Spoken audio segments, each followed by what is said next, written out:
സ്നേഹപൂർവ്വം ക്ഷമ സീരിയലിൻ്റെ ലേറ്റസ്റ്റ് എപ്പിസോഡിൻ്റെ പ്രൊമോ റിവ്യൂയിലേക്ക് എല്ലാവർക്കും സ്വാഗതം. അങ്ങനെ രാധിക കോടതിയിലെത്തുകയും ക്ഷമയുടെ സഹായത്തോടെ ഒരു വലിയ വക്കീലിനെ കൊണ്ട് തന്നെ പ്രിയങ്കയ്ക്ക് വേണ്ടി വാദിപ്പിക്കുകയും ചെയ്യുന്നുണ്ട്. അങ്ങനെ പ്രിയങ്ക തന്നെ ഒരിക്കലും കൊല്ലാൻ ശ്രമിക്കില്ലെന്നും പ്രിയങ്ക ആ ഒരു സെറ്റിലെ ജോലിക്കാർക്ക് പണം കൊടുത്തത് തൻ്റെ അറിവോടും സമ്മതത്തോടും കൂടിയാണെന്നും രാധിക കോടതിക്ക് മുമ്പിൽ തുറന്നു പറയുവാണ്.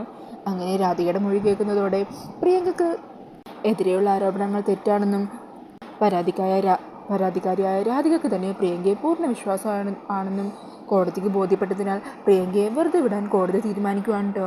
അങ്ങനെ ഈ വാർത്ത അറിഞ്ഞ മുത്തശ്ശിക്കും പ്രിയങ്കയ്ക്കൊക്കെ ഒത്തിരി സന്തോഷമാകുവാണ്. എന്നാൽ രാധികയുടെ ഒരു മൊഴി കൊടുക്കലോടെ വരണാക്ക് തകർന്നു പോകുവാണ് കേട്ടോ.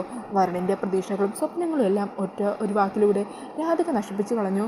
അതിൻ്റെ ദേഷ്യത്തിൽ വരുൺ രാധികയുടെ നേരെ മുഖം തിരിച്ച് കോടതിയിൽ നിന്നും ഇറങ്ങിപ്പോകുവാണ് കേട്ടോ.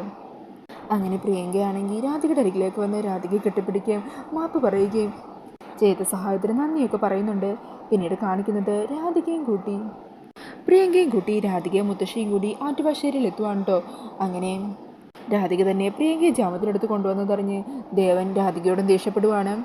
എന്തിനാ മോളെ നിന്നെ കൊല്ലാൻ നോക്കി ഇവളെ ജാമ്യത്തിലെടുത്തുകൊണ്ട് വന്നത്? ഇവളെ ശിക്ഷ അനുഭവിക്കണമായിരുന്നു, എന്നാലേ ഇവളൊക്കെ പഠിക്കുകയുള്ളൂ. അങ്ങനെ പറഞ്ഞ് പ്രിയങ്കയ്ക്ക് നേരെ മുഖം തിരിച്ച് നിൽക്കുവാണ് കേട്ടോ ദേവനും യശോദയൊക്കെ. ഈ സമയം പ്രിയങ്കക്കാണെങ്കിൽ അച്ഛനും അമ്മയുടെ പെരുമാറ്റത്തിൽ വല്ലാതെ സങ്കടം തോന്നുവാണ്.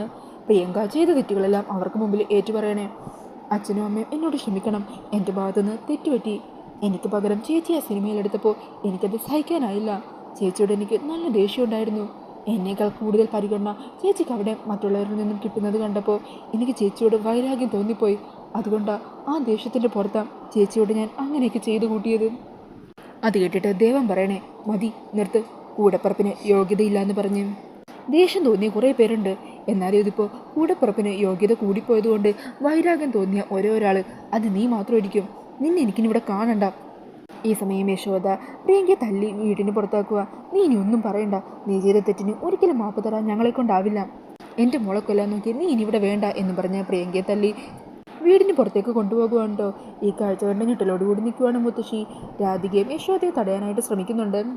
അപ്പോൾ ഇതൊക്കെയാണോ ലേറ്റസ്റ്റ് എപ്പിസോഡിൻ്റെ പ്രൊമോയിൽ കാണിക്കുന്നത്. ഈ ഒരു പ്രൊമോ റിവ്യൂ ഇഷ്ടമായിട്ടുണ്ടെങ്കിൽ മറക്കാതെ വീഡിയോ ഒന്ന് ലൈക്ക് ചെയ്യണേ. ഇതുപോലുള്ള കൂടുതൽ റിവ്യൂസിനായിട്ട് ഈ ചാനലൊന്ന് സബ്സ്ക്രൈബ് ചെയ്തും കൂടി സപ്പോർട്ട് ചെയ്യണേ. താങ്ക്